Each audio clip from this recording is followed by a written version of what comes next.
delegation along with members of the BJP and the RSS. Now, while such regular interactions between political parties is quite normal, the opposition Congress has made an issue out of it.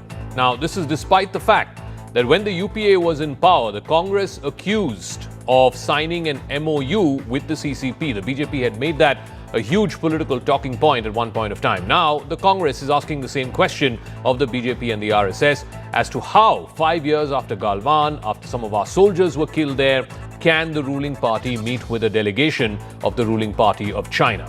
But at the same time, it's not like all is well, because China has rejected India's claims to the Shaksgam Valley, and India has said that the act of Pakistan granting the Shaksgam Valley to China back in 1963, that act in itself was illegal, and India does not recognize the Treaty of 1963, whereby this valley was given away by Pakistan into China. This was Pakistan's backdoor way of getting China involved in the Kashmir dispute.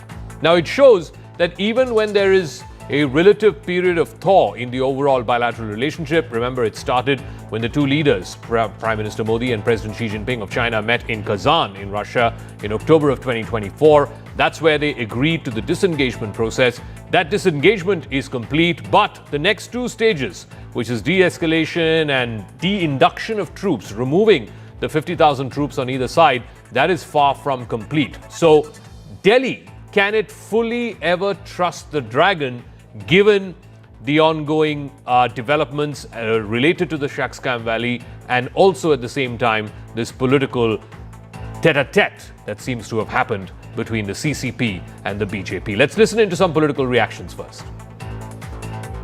First of all, the territory you have mentioned are part of China's territory, and China's infrastructure activities in its own territory is beyond reproach. China and Pakistan have signed border agreements and determined the border between the two countries since the 1960s. These are rights of China and Pakistan as sovereign states. Shaksgam Valley is Indian territory. We have never recognized the so-called China-Pakistan boundary agreement that happened in 1963. We have consistently maintained that the agreement is illegal and invalid. We do not recognize the so-called China-Pakistan economic corridor either, which passes through Indian territory that is under forcible and illegal occupation of Pakistan. The entire Union territories of Jammu and Kashmir and Ladakh are an integral and inalienable part of India. India has made it clear that the Shaksgam Valley is part of sovereign Indian territory. But why is there dispute over this territory? Now, if you go back in history, the Shaksgam Valley is located in the remote high-altitude region of the northern Karakoram Ranges. The Shaksgam Valley is a disputed area that lies within the Hunza-Gulgit region of Pakistan-occupied Kashmir. Now, the valley borders Xinjiang, which is China's southernmost province, or westernmost province, in fact. To the northern side of the valley is Xinjiang, which is Chinese territory. And in the east is Siachen, which happens to be Indian territory, spanning approximately about 5,000 square kilometers.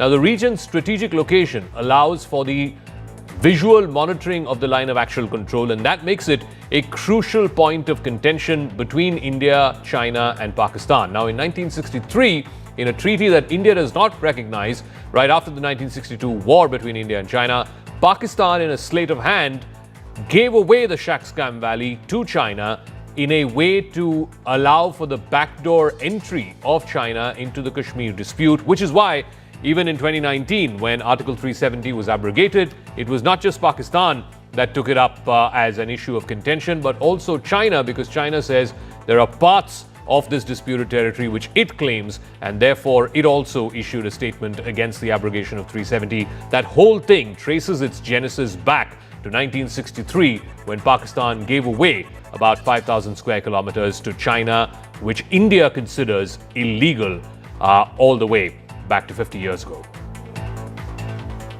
India considers 1963 agreement between Pakistan and China as illegal. Therefore, any activity in Shaksgam Valley is concerned, we do not approve of it, and in this terms, MEA has already issued this statement. Therefore, the joint statement which has been issued in China, what I understand about the CPEC 2.0, We do not accept it, and we consider that it is an illegal action which is being carried out by the two nations. So that is the Chief of Army Staff today in his press conference saying that India does not recognize the grant of this 5,000 kilometers of Shaksgam Valley by Pakistan to China. This is something that India will never recognize, and the CPEC 2.0, which passes through this disputed territory, will not be recognized by India as well. Now, this provocation from the Chinese side, it started with the spokesperson from the Ministry of Foreign Affairs in Beijing. You heard her bite a moment ago. It comes at a time when there is a sort of reset of ties between India and China. It started in October of 2024 when both leaders, Prime Minister Modi and President Xi Jinping of China, met in Kazan in Russia on the sidelines of the SCO summit. In that meeting, India and China agreed to mutually patrol the LAC. The first big step that they took was towards disengagement of the 50,000 plus troops on either side. This was a significant step in reducing tensions. A couple of months after that, the disengagement process got completed. The dialogue began between both countries. In June of last year, there was the formal resumption of the Kailash Mansarovar Yatra, which was, of course, suspended in the aftermath of the Galwan incident and, of course, COVID. This symbolized the revival of cultural and religious ties. A month later, in July of that year, the Chinese Foreign Minister Wang Yi visited Delhi. He met with Prime Minister Modi, External Affairs Minister Dr. Jaishankar, and National Security Advisor Ajit Doval. A few days after that, Prime Minister Modi went to China for the SCO summit. He went to Tianjin. It was the first visit by the Indian Prime Minister to China in over 7 years. In October of 2025, there was a mega milestone with the resumption of the first direct commercial flights, first between Shanghai and Delhi, and also between Kolkata and Guangzhou. This was after 5 years after direct flights had been cancelled. And between July and November of 2025, India also resumed tourist visas for Chinese citizens, further enhancing people-to-people ties. It was Indian Army Chief General Rupendra Dwivedi who once again clarified on Shaksgam Valley. He mentioned that India does not accept the 1963 agreement between Pakistan and China, and that's why whatever activities are happening there are illegal activities by these two nations. Now, this issue started with a query that came to Ministry of External Affairs of India, where it was responded categorically that Shaksgam Valley is an area that belongs to India. This area, remember, is very close to Siachen glaciers and is in Karakoram range. It is in fact a broader part of Pakistan occupied Jammu and Kashmir, where in an agreement that happened back in 1963, Pakistan in a way gifted this particular region to China. This is happening at a time when India and China have recently disengaged from Depsang and Demchok areas. But it seems that Shaksgam Valley is the new bone of contention. However, Indian Army Chief today once again clarified and in fact reiterated the stand of India, where he said that we do not accept the agreement between China and Pakistan that happened back in 1963, and whatever activities are happening in this particular area are illegal activities. So I want to deal with this contentious issue in two parts. One, this political meeting between representatives of the BJP, RSS on the one side and the Communist Party of China. And then, of course, there is this whole issue of Shaksgam Valley, which now China has thrown into the mix, given CPEC 2.0. I want to go across to Lieutenant General retired S.L. Narasimhan, is former member of the National Security Advisory Board. Pinakaranjan Chakravarti is former Secretary in the Ministry of External Affairs.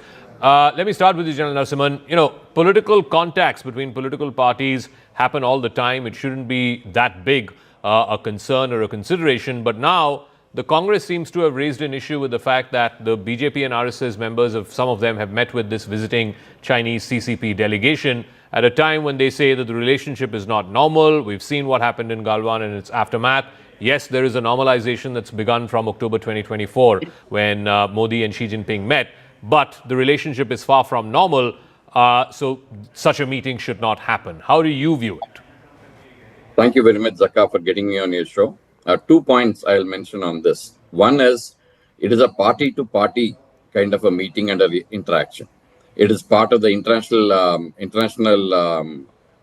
liaison department, international department of CPC, which has come as a delegation led by Ms. Sun Haiyan.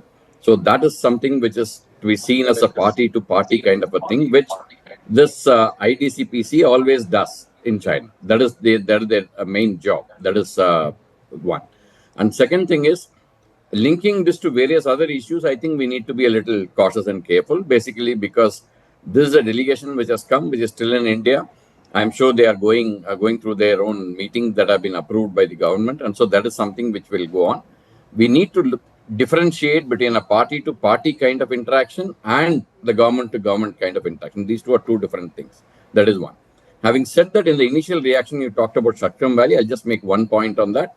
And that is, if you read that agreement of 1963, in which Pakistan has ceded this territory of 5,180 square kilometers to China, there is a clause which says, once the status of Shaksgam Valley is decided between India and Pakistan, whosoever gets Shaksgam Valley will start negotiating with China.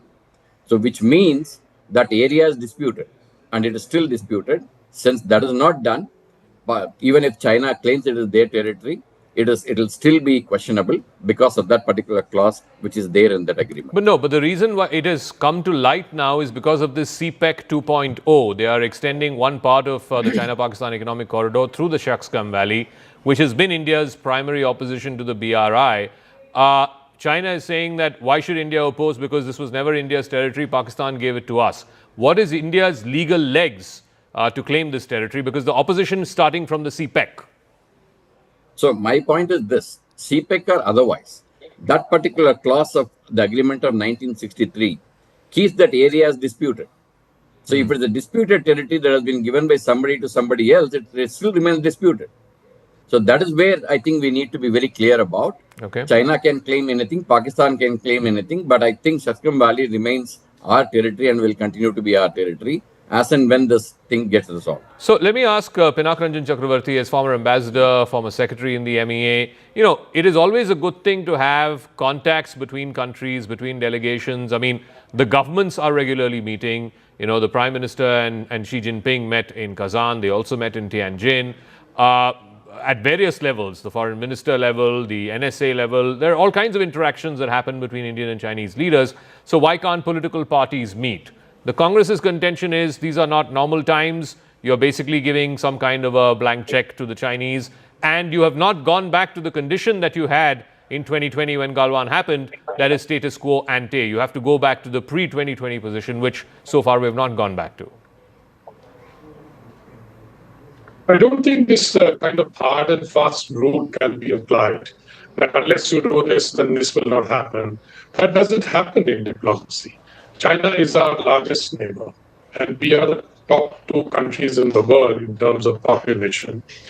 Should we then stop all trade with China? The next question will be that you have not achieved your status quo ante, according to the statement. So hence we should stop everything? That doesn't work like that. The economic and commercial relations are different. And obviously, when a political party meets the visiting political party, is it the first time it is happening? No, it has happened before in the past. So what is the great sort of hoo-ha about?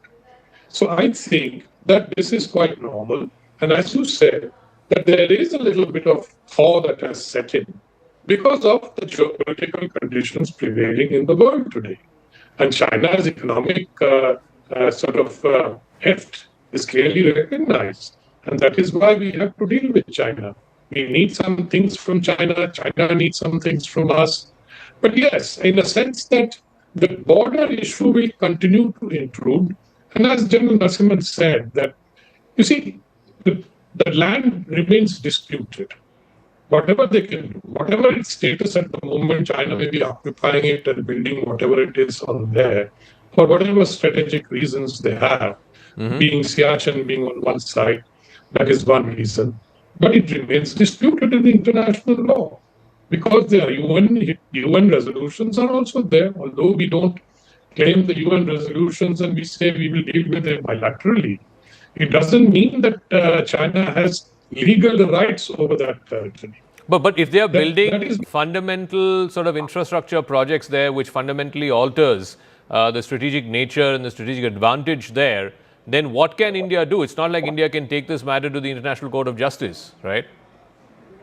No. India is certainly not taking the matter anywhere. Yeah. If we haven't done it since 1963, we are not going to do it now. Exactly. I think it's very clear that we will have to deal with it bilaterally. And as the clause said, as General Narasimhan said, that there is a clause that the territory remains disputed. We are simply maintaining our position. So I don't know why it has suddenly come up now, because obviously something must have happened that some journalist asked a question and the response It's come up came. because China has announced this CPEC 2.0 through Shaksgam Valley. Yeah, And of right. course, then journalists Of ask course. questions to the spokesperson of the ministry there. But Yeah. that is also our stated position that we do not recognize the CPEC because we believe that it is through occupied Indian territory. These are very well stated positions and long held positions. Okay. And that is why I think China already has a CPEC. It may be upgrading it to 2.0, but the CPEC is already there and it exists. And when it started, we had already said that we don't recognize it. Because Correct. Okay, so I'd request both Ambassador Pinak Chakravarti and also General Narasimhan to stay on with us, because there's another, all of this is happening not in isolation, but there's a geopolitical context to what is happening. And that is the biggest disruption that we've seen in the last year or so is US President Donald Trump. He's completely upended geostrategy, geopolitics, geoeconomics, you name it. And the latest chapter now seems to be Iran. Iran is burning. This is perhaps the gravest challenge to the Ayatollah regime in the last 50 years. By some human rights organizations, close to 2,000 protesters have been killed in the massive crackdown that's been undertaken by the repressive regime of Ayatollah Ali Khamenei. America is now piling on further pressure on Tehran. They're also floating the idea of US military intervention. Iran has said it's ready to talk with the United States, but it is also prepared for war. President Trump now says that countries that do business with Iran, which includes India, China, Turkey, countries in the Middle East, will face a 25% tariff amid this deadly crackdown on anti-government protests. So, who do these sanctions hurt the most? Now, first, we'll break it down in terms of how this will affect India and what kind of impact this will have on India. Now, remember, after the UN-imposed sanctions on Iranian oil, over the last 5 or 6 years, India has really substantially cut down on its Iran trade. In fact, India trades barely $1 billion, $1.5 billion. In fact, bilateral trade between India and Iran for the first 10 months of 2025 stood at $1.34 billion, which is an absolute pittance compared to what it was 5 or 6 years ago before the sanctions kicked in. So $1.34 billion for the first 10 months of 2025. This is official data according to the Commerce Ministry here in India. Major Indian exports to Iran include basmati rice, fruits and vegetables, drugs, other pharmaceutical products, certain generic drugs, etc. So the total bilateral trade in FY 24-25, which is the last financial year, stood at a little over $1.68 billion. Exports from India to Iran were $1.24 billion. Imports were substantially less at $0.44 billion. So less than $500 million Indian imports from Iran. That was not the case 5 or 6 years ago when India was trading upwards of $20 billion with Iran. A bulk of it was Indian import of Iranian oil. Trade over the last 5-6 years has shrunk sharply. One estimates about 87% lower trade now than in the pre-sanctions era and the pre-sanctions peak. In 2019, for example, India and Iran traded $17 billion. That has now come down to $1.3 billion by the year 2025. The biggest collapse, of course, has been in crude oil and the import of fuel, which once dominated India's imports from Iran. So India may not be affected that badly because the volume of trade, the value of trade between India and Iran is so small now in these last few years. The country that could get substantially affected, though, is China, because China, on the other hand, is Iran's largest oil partner. In 2022, China imported $22 billion worth of Iranian goods. More than half of that, more than $11 billion of that, was just Iranian oil that was imported by China. China exported about $15 billion to Iran. So in total, about $34-35 billion is what Iran and China used to trade in 2022. Estimates also show that more than 80%, despite the sanctions, more than 80% of the oil that Iran exports, and in fact exported in 2025, went to China. So China is Iran's single biggest client when it comes to the import of crude oil, even as sanctions have forced limited buyers. In fact, if you look at oil tracking firm Kepler, which has estimated volumes of anywhere between 1.4 million to 1.5 million barrels every single day through the first half of 2025 that was exported from Iran to China. So clearly China will be affected much more than India is because of these Trump tariffs of 25%. But it's not just financial sanctions. The United States and Iran appear to be inching towards a dangerous potential conflict. Remember, they had a war, a 12-day war, just 6 months ago in June. President Donald Trump is now signaling openness to diplomacy as well with Tehran, because even as his administration is quietly expanding some military options.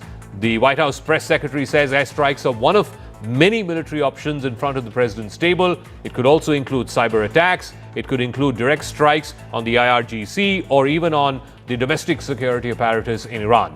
New economic threats, renewed back-channel talks, mounting unrest inside Iran are all converging into a moment of extraordinary tension, which raises the fundamental question whether this crisis will end with the collapse of the nearly 50-year-old regime of the Ayatollah.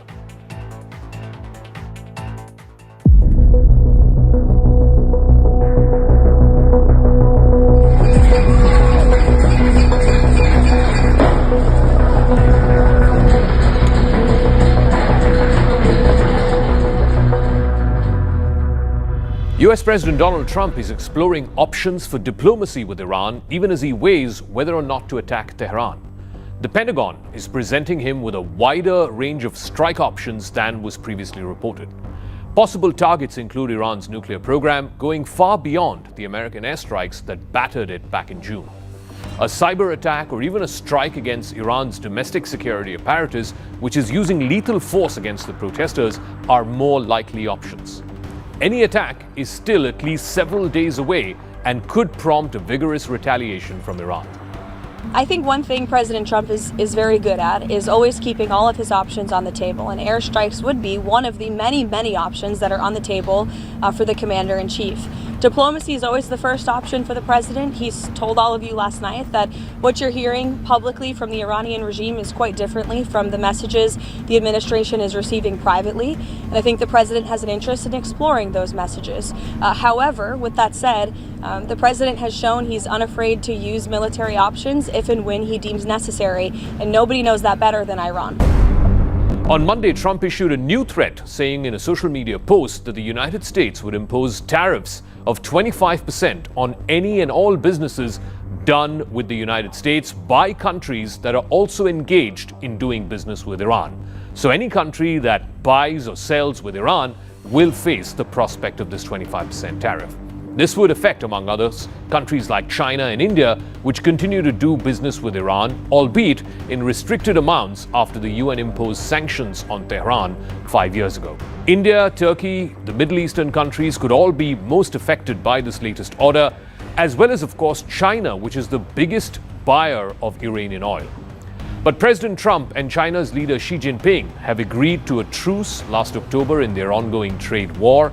That truce has held up until now, and the American president is hoping to keep relations with China stable in order to ensure that his planned visit to Beijing and his summit with Xi Jinping in Beijing in April, he desperately is seeking out not to derail that planned summit.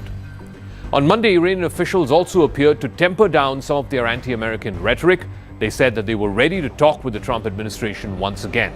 Abbas Araghchi, who's the Iranian foreign minister, told a conference of foreign ambassadors in Tehran that Iran was not looking for war, even as it was prepared for war.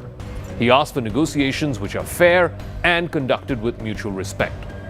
ما خواهان جنگ نیستیم ولی برای جنگ آمادگی کامل داریم. در این حال همونطور که بارها گفتم ما برای مذاکره هم آمادگی داریم.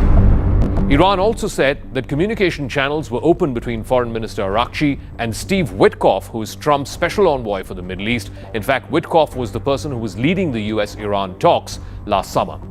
Iran claims that it never left the negotiating table, but it will not engage in one-sided negotiations.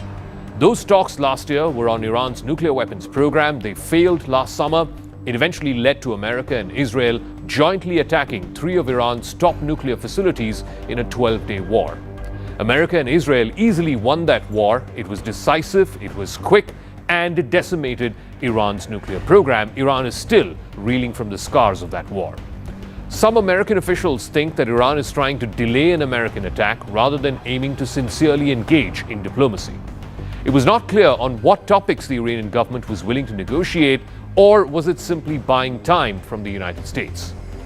Both sides had held talks last year over Iran's nuclear program, which Iran's leaders say is for civilian use. America, on the other hand, says Iran was just weeks away from enriching weapons-grade uranium. Iran's new diplomatic outreach comes at a time of what is considered the greatest moment of crisis that the Ayatollah regime has faced in 5 decades. The Supreme Leader, Ayatollah Ali Khamenei, and his allies are trying to quell these mass protests which have spread across the country. They began in late December over dissatisfaction with the economy and with a currency crisis. But in reality, these protests are the result of years of discontent with the government. The protesters are calling for radical changes to the establishment. While top officials have acknowledged they need to address these economic problems, they are not intent on giving up power easily.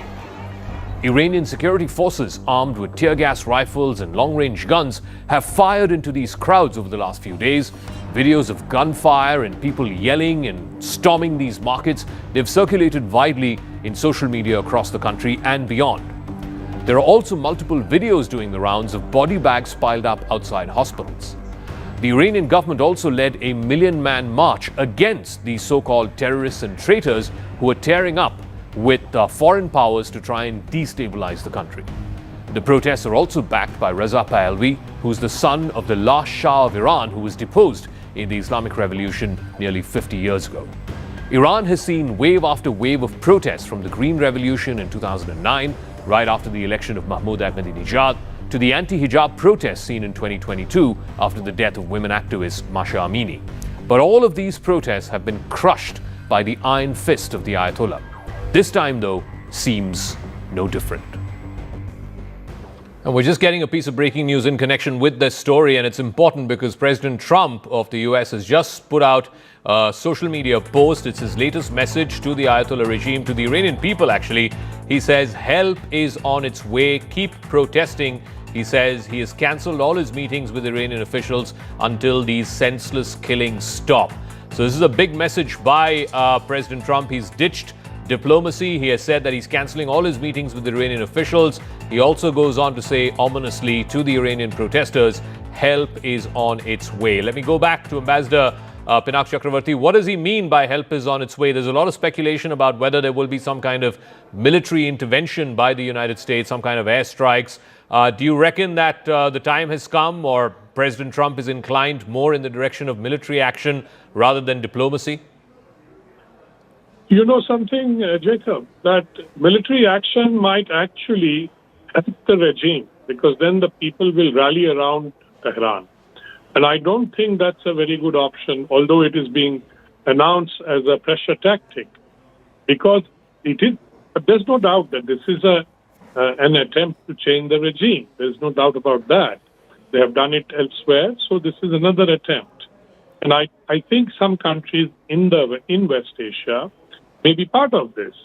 But I think a military attack will have a lot of collateral fallout. You know, for example, in the Gulf countries, Saudi Arabia, Bahrain, and the Al Udeid air base is in Qatar, from where if the attacks take place, then surely you can expect Iran to attack, and they might even close the Straits of Hormuz and stop the flow of oil. So all kinds of possibilities are there. So I don't think that we have seen the last phase yet. But I do believe that a military strike on Iran is not going to help the demonstrators, because then many more people will focus more on the attack by the US than on their internal problems and disputes, which is basically related to economic stress from the sanctions. Ambassador, tell me this. You know, back in June, with that 12-day war and the bombing of those 3 nuclear sites, which has set back Iran's nuclear program substantially, that's what the Americans and the Israelis claim, and more recently with the capture of Nicolas Maduro, Don't you reckon that the Trump administration has become emboldened and they feel that they might actually succeed if they intervene, given these two examples? Well, I would say that that Iran is not Venezuela. It's a far larger country. Mm-hmm. It has much more capacity in terms of weaponry and military. And I don't think that kind of kidnapping thing can be done, except that there can be airstrikes and there could be attempts to even take out the regime in terms of, trying to kill Khamenei or something like that. But as I said, military strike on Iran will lead to, I think, consolidation of the pro-regime demonstrators, which has already happened, and will probably help the regime. What about, and very quickly, what about, like they did in Venezuela, cut a deal with the number 2 person? Because in Venezuela, Maduro has been removed, but the sort of Chavista government, as it's called there, that still remains. The entire system remains, except that the number 2 has now been elevated as president in Delcy Rodriguez. Is there a number 2 in the Ayatollah regime who can be propped up in case Mr. Khamenei is given some kind of safe passage or exile or what have you? They may be trying that, but I doubt it that it will work in the case of Iran. I think the regime will close ranks and they keep watching each other very closely. And I don't think that kind of an operation is going to work, or that kind of an understanding with an alternate leader is work, although they seem to suggest that they are talking. And in fact, the Americans are putting out a narrative that Iran is far more, kind of ready to talk and cooperate than the public announcements it makes. This is the kind of narrative building is taking place, trying to show that Iran is softening. I don't know whether this is true or not, but I think this kind of narrative is again meant to convey to the world that Iran is not as strong as it claims to be. Okay, we'll leave it at that, Ambassador Chakrabarti. Many thanks for joining us and giving us your thoughts and perspective. Of course, India is very closely watching the developments there in Iran. It is clearly one of the biggest challenges to the regime, which has been in power, which has been in office really for the last almost 50 years now. I want to move on from Iran to what else we are tracking here on Brass Tacks, in a state where Dravidian politics has, for the last 50 plus years, set the pace, set the rhythm. The emergence now of actor-turned-politician Vijay seems to be driving a shift away from the tried and tested. Congress leader of the opposition Rahul Gandhi has tweeted in support of Vijay and his film that's stuck in limbo, Jananayagan, with the warm signals being returned by Vijay's team as well. Rahul Gandhi's backing has been read by many as an attempt by the Congress to keep its options open in a state where it has always played second fiddle to the DMK.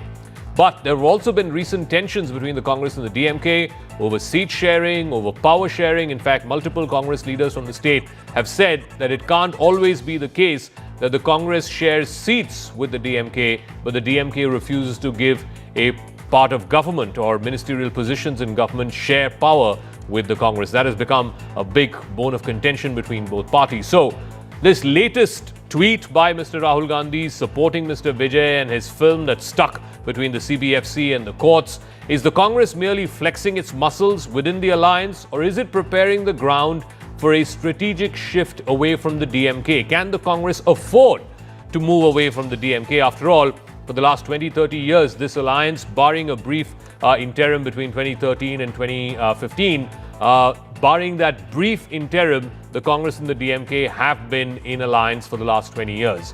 The Congress is demanding more seats this time.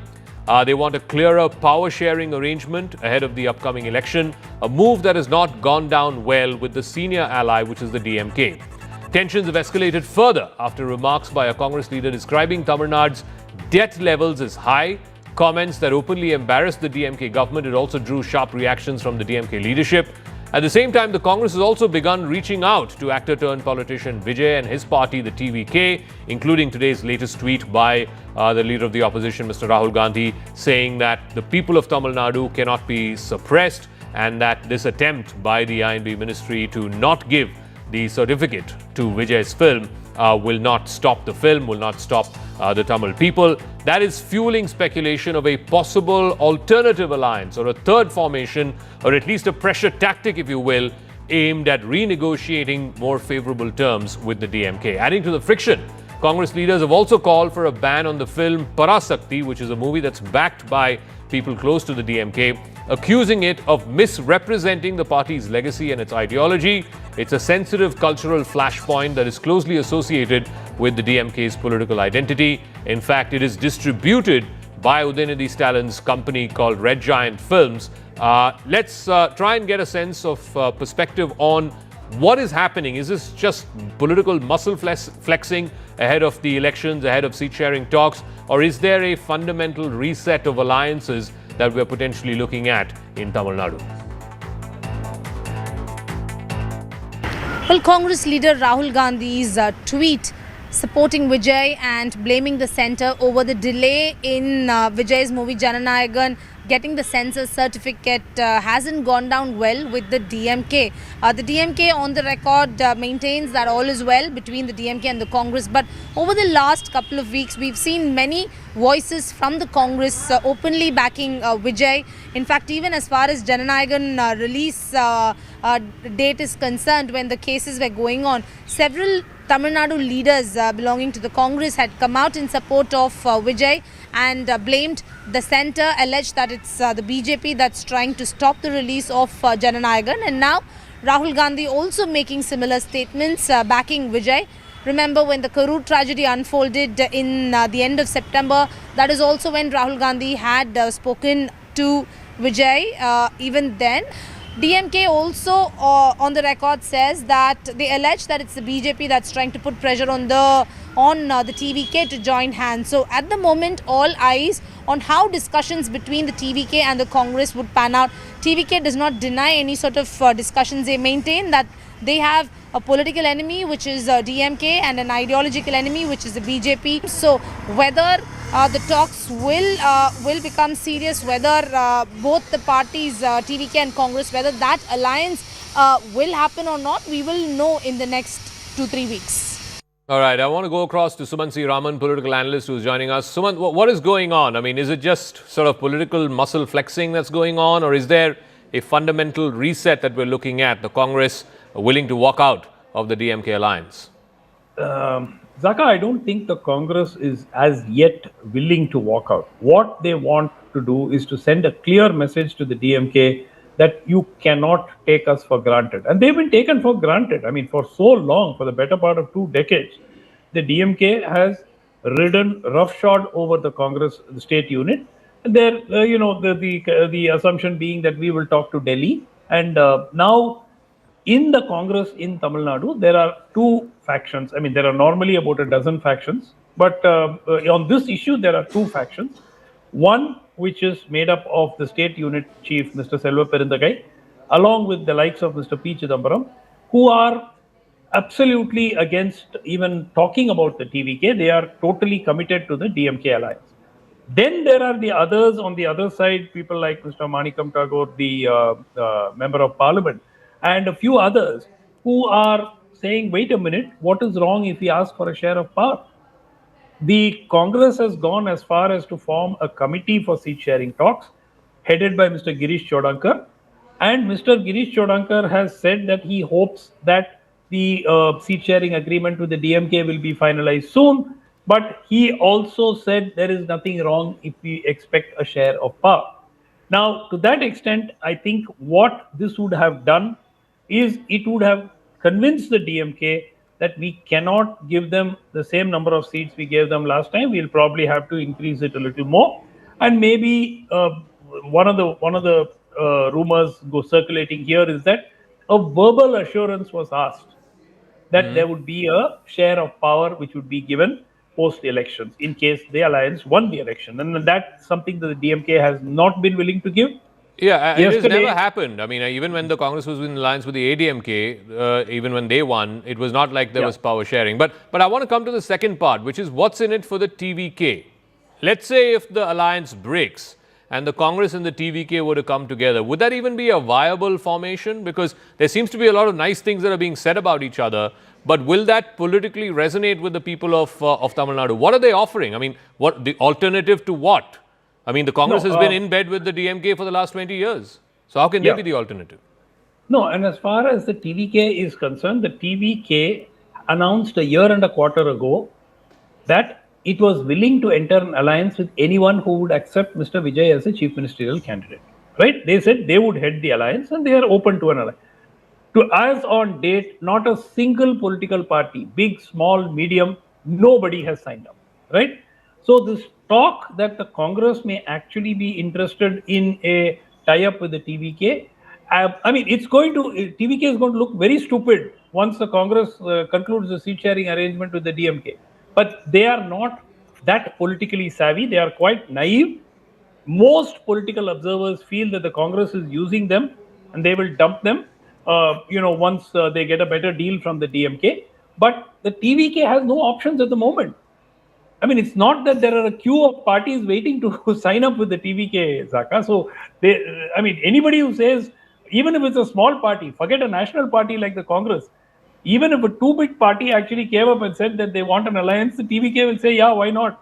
So one final word. I mean, the ADMK leader has been making noises about, there were TVK, ADMK flags at certain rallies. Today also, I believe he said something to the tune that there will be a new party that will join the NDA. You don't see the possibility at all of the TVK very much being part of the NDA. I have been saying this for the last several months, that should the TVK join the NDA, this election will be a sweep for such an alliance. It will be a massive victory, almost on the lines of Bihar, what Bihar was recently. The point is, Vijay needs to find a valid reason to say that we are going, we are in an NDA alliance. The option that has been suggested to Vijay is to say, you are not entering the NDA, you are entering into an alliance with the AIADMK, and TVK will contest against BJP candidates. Okay. BJP is not going to contest more than 30 seats or 35 seats max in Tamil Nadu. Contesting in those 30, 35 is not going to damage the alliance greatly, because that would leave 200 seats where they will sweep the elections. Okay. So I think that option remains on the table, and I increasingly am starting to believe that Vijay may be inclined to go down that route. Okay, we'll leave it at that. Sumant Sriraman, thank you very much for joining us with your thoughts and perspective in what is turning out to be a fascinating build-up to a fascinating election there in Tamil Nadu. As we come to the final segment of the show, U.S. Trump, he seems to be eyeing Greenland, and he's doing that pretty aggressively. He says that the United States will take Greenland one way or the other. He's warned that if America does not do it, then China or Russia would take over Greenland. He has repeatedly threatened to take Greenland by force from a NATO ally, that too, Denmark, which has controlled Greenland affairs for the last 300 years. He says this is imperative for America to do so, because otherwise the Arctic, which is a critical transit route, will fall into the hands of Beijing and Moscow. Trump claims the mineral-rich Danish territory is crucial for America's national security, but others see it as an expansionist, almost imperial approach that impinges on the sovereignty of another country. Talking about acquiring, not leasing, not having it short term. We're talking about acquiring. And if we don't do it, Russia or China will, and that's not going to happen when I'm president. Are you going to increase the amount of military bases on Greenland in the meantime? Well, we have bases on Greenland. Yeah. Are you going to make more? I can put a lot of soldiers there right now if I want, but you need more than that. You need ownership. You really need title, as they say in the real estate business. It's hard to imagine this remote, tranquil Arctic wilderness is at the heart of a geopolitical crisis that is pitting the United States against its NATO allies and threatens to upend decades of global security. People here in Greenland are worried about what President Trump is saying. The latest things that he's saying is he can either have Greenland the easy way or the hard way. And what it is the people of Greenland treasure most, it is the tranquility, it is the closeness to nature, it is their culture here, their rights to go hunting, to go fishing. And they're worried that if the United States takes control of Greenland, all of that changes, plunging the world's 12th largest country, a population of only 57,000 people, into uncertainty. And I was speaking to someone here just a little earlier, and he said to me, look, what can we do if President Trump wants to take this country by force? We don't have a choice. So people are really concerned at this moment. Nick Robertson, CNN, on Nuuk Fjord, Greenland. So how real is this threat that Trump keeps issuing every now and then, that he's going to acquire Greenland either by force or by just outright purchasing it? Tilly Martensen is a former member of parliament of Greenland, and also Rasmus Jarlov is chairman of Denmark's Defense Committee and a member of parliament there.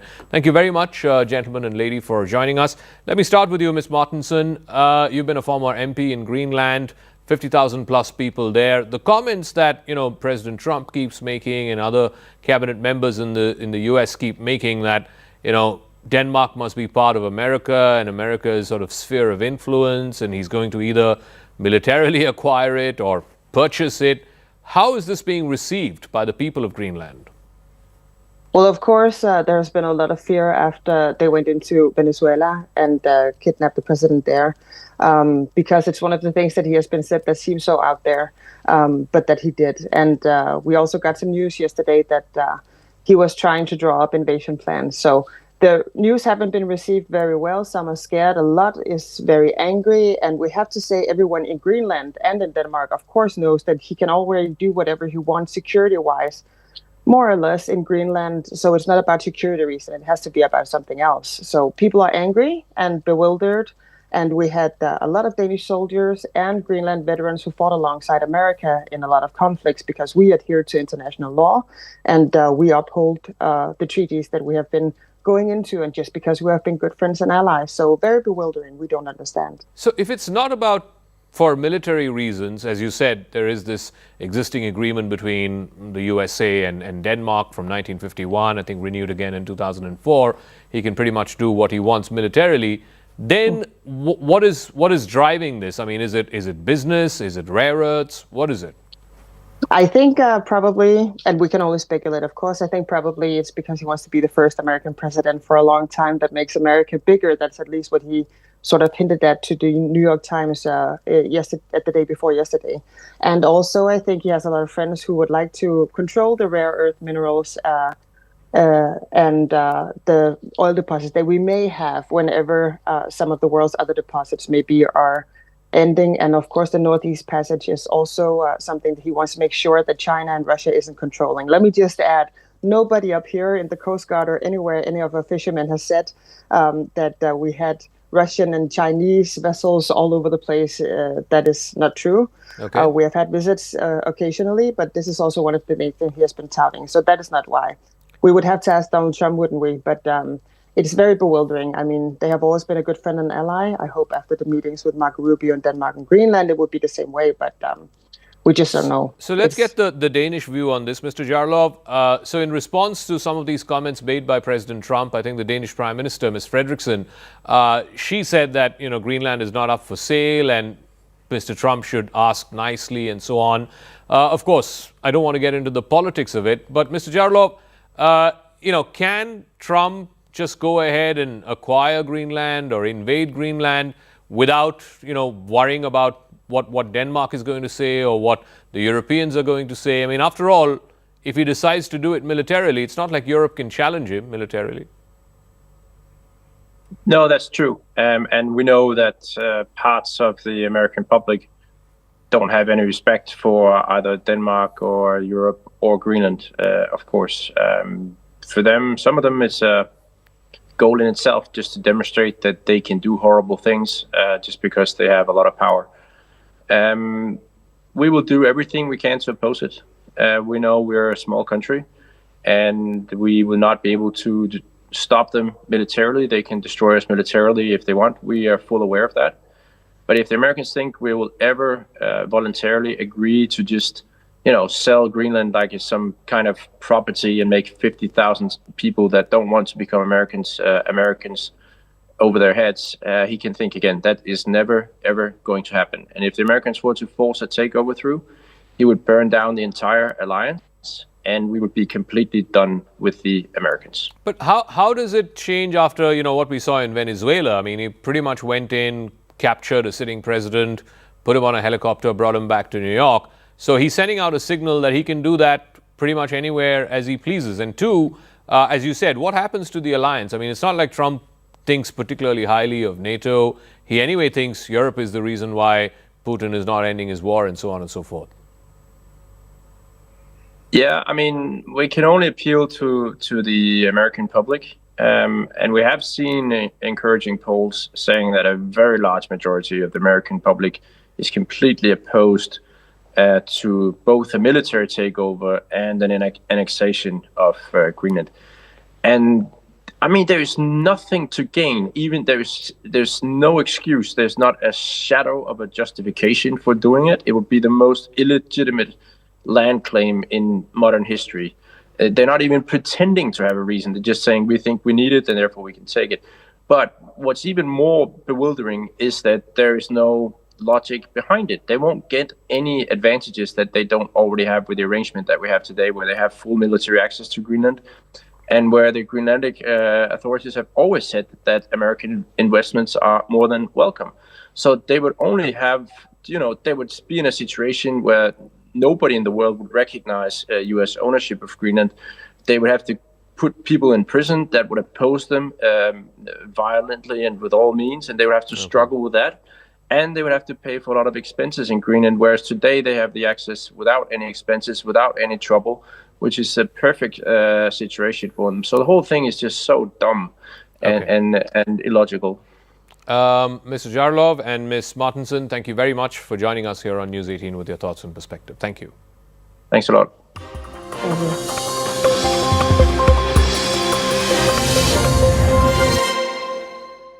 Much so that long-time partners and even national allies, Congress and DMK, are not seeing eye to eye on the issue of films.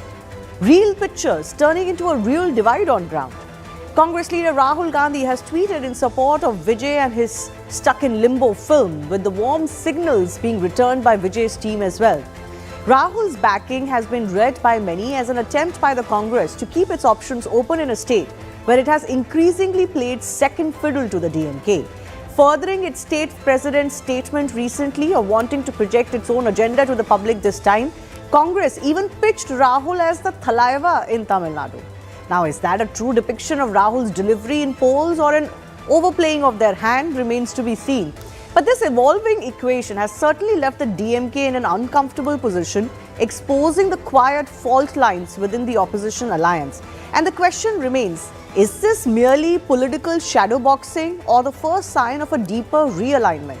Is the Congress exploring a plan B in Tamil Nadu? And can Vijay leverage this moment to position himself as the new pole of Tamil Nadu politics, as all sides clearly are out to woo him, barring the DMK, of course?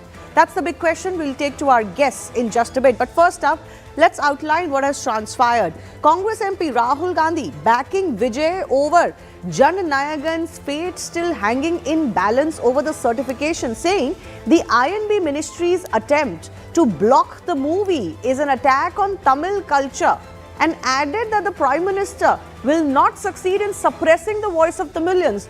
Look at the positioning that Rahul Gandhi has done on the issue of a movie, that too of a rival Vijay's movie not getting the CBFC nod. And in response, of course, Vijay's team has promptly welcomed the support. His team handle, Actor Vijay team handle, saying, "Thank you, Rahul Gandhi, sir, for standing with Talapati Vijay and Jan Nayagan during this difficult time." So this is clearly not a regular political exchange going on social media. In a parallel development, I also want to remind you, having forgotten perhaps the Congress's pitch of portraying Rahul Gandhi as the Jan Nayak in Bihar didn't quite have any takers, Congress is now back at it again. This is the recent video that has been tweeted out by State Tamil Nadu Congress handle, fielding Rahul as the Thalaiva now in Tamil Nadu. Will this have any takers this time around, or